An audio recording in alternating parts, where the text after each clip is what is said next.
आरवश्लोकमु घटो वा मृत्पिण्डो प्यणुरपि च धूमोऽग्निरचलः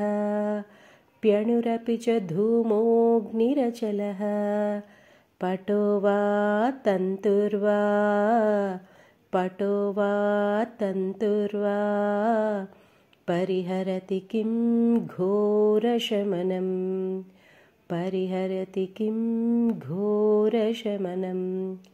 वृथा कण्ठक्षोभं वहसि तरसा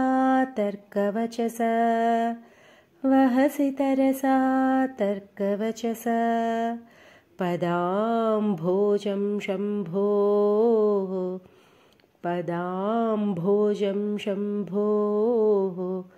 भज परमसौख्यं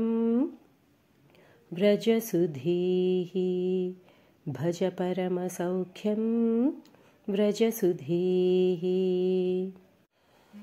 घटो वा मृत्पिण्डोऽप्यणुरपि च धूमोऽग्निरचलः पटो वा तन्तुर्वा परिहरति किं घोरशमनं वृथा कण्ठक्षोभं वहसि तरसा तर्कवचसा पदाम्भोजं शम्भोः भज परमसौख्यं व्रजसुधीः। 7వ శ్లోకం मनस्ते पादाब्जे निवसतु वचस्तोत्रफणितौ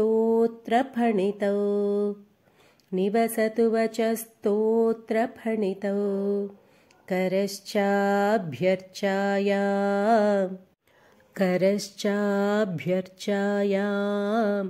श्रुतिरपि कथा कर्णनविधौ तव ध्याने बुद्धिः नयनयुगलं मूर्तिविभवे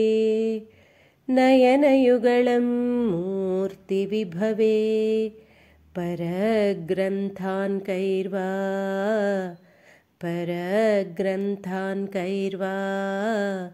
परमशिवजाने परमतः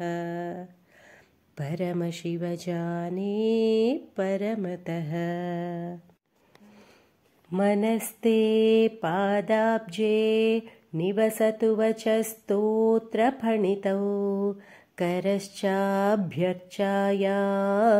श्रुतिरपि कथा कर्णनविधौ तव ध्याने बुद्धिः नयनयुगलं मूर्तिविभवे परग्रन्थान् कैर्वा परमशिवजाने परमतः।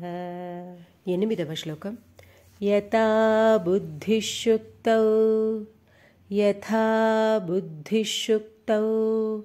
रजतमिति काचाश्मनिमणिः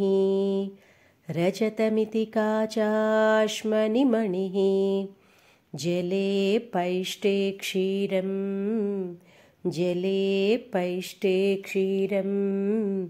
भवति मृगतृष्णासु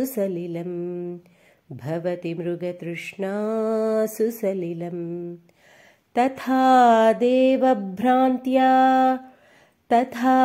देवभ्रान्त्या भजति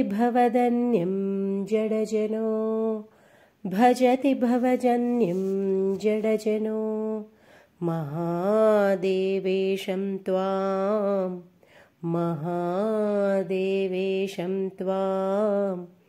मनसि च नमत्वा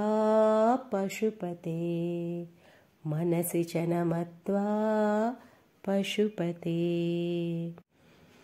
यथा बुद्धिः रजतमिति काचाश्मनिमणिः जले पैष्टे क्षीरं भवति मृगतृष्णासु सलिलं तथा देवभ्रान्त्या भजति भवदन्यं जडजनो महादेवेशं त्वां मनसि च नमत्वा पशुपते।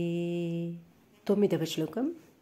गभीरे कासारे गभीरे कासारे विशति विजने घोरविपिने विशति विजने घोरविपिने विशाले शैले च विशाले शैले च भ्रमति कुसुमार्थं जडमतिः भ्रमति कुसुमार्थं जडमतिः समर्प्यैकं चेतः समर्प्यैकं चेतः सरसिजमुमानाथ भवते सरसिजमुमानाथ भवते सुखेनावस्थातुं सुखेनावस्थातुं जन इह न जानाति किमहो जन इह न जानाति किमहो। गभीरे कासारे विशति विजने घोरविपिने विशाले शैले च भ्रमति कुसुमार्थं जडमतिः समर्प्यैकं चेतः सरसिजमुमानाथ भवते सुखेनावस्थातुं जन इह न जानाति किमहो। 10వ శ్లోకం.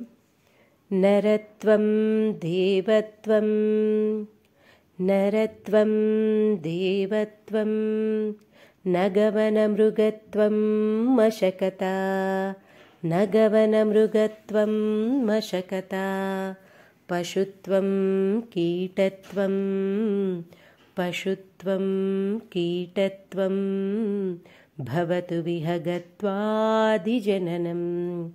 भवतु विहगत्वादिजननं सदा त्वत्पादाब्ज सदा त्वत्पादाब्ज स्मरणपरमानन्दलहरी स्मरणपरमानन्दलहरी विहारासक्तं चेत् विहारासक्तं चेत् हृदयमिह किं तेन वपुषा हृदयमिह किं तेन वपुषा।